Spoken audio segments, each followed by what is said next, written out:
السلام علیکم ورحمۃ اللہ وبرکاتہ۔ نحو، صرف اور علم ادب کا مجموعہ عربی زبان بولنے اور سیکھنے والوں کے لیے نایاب تحفہ مبارک زبان channel. Subscribe now and press the bell icon.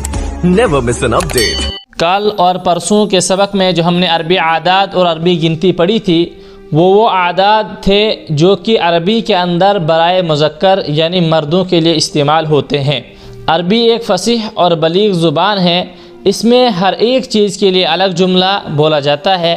اسی طرح مذکر اور مؤنث کے لیے عادات بھی الگ الگ بولے جاتے ہیں عربی زبان میں۔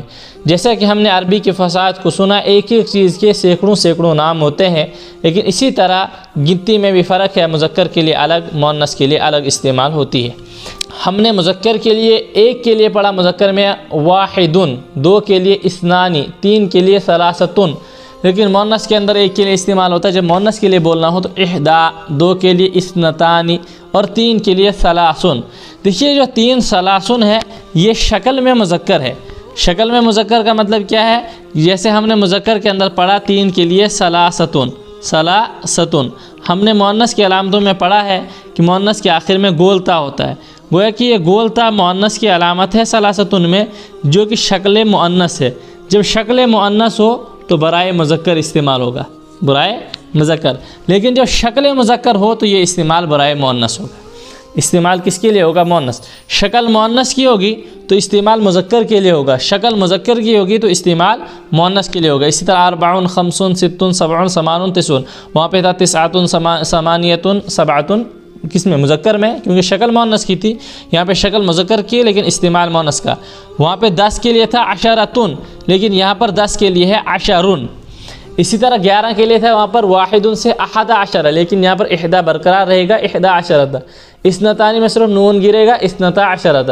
اور ثلاثتن جیسے کہ وہاں پر مذکر میں بھی کہا گیا تھا، پیش گر جاتا ہے، صرف دونوں پر زبر آتا ہے، تو وہاں پر ثلاثت عشرہ تھا، یہاں پہ ثلاثہ، یہ مذکر یہ مؤنث، شکل یہ مذکر یہ مؤنث شکل کے اندر، لیکن استعمال یہ ہوگا مؤنث کے لیے۔ اسی طرح اربع عشرۃ، خمس عشرۃ، ست عشرۃ، اسی طرح ہم چلے جائیں گے 20 تک۔ تو 20 کے لیے مذکر میں جو عربی استعمال ہوتی ہے 20، اسی طرح مؤنث میں بھی استعمال ہوتی ہے 20۔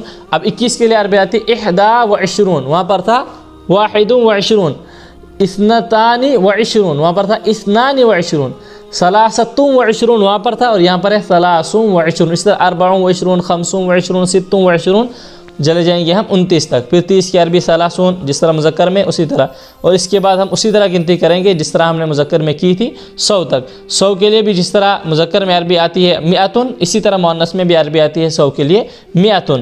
اور باقی جو دہیوں کی عربی ہے وہ مذکر اور مؤنث میں مشترک ہے 20 کے بعد، 10 کے اندر فرق ہے، وہاں پر تھا عشرتن اور یہاں پر ہے عشرن۔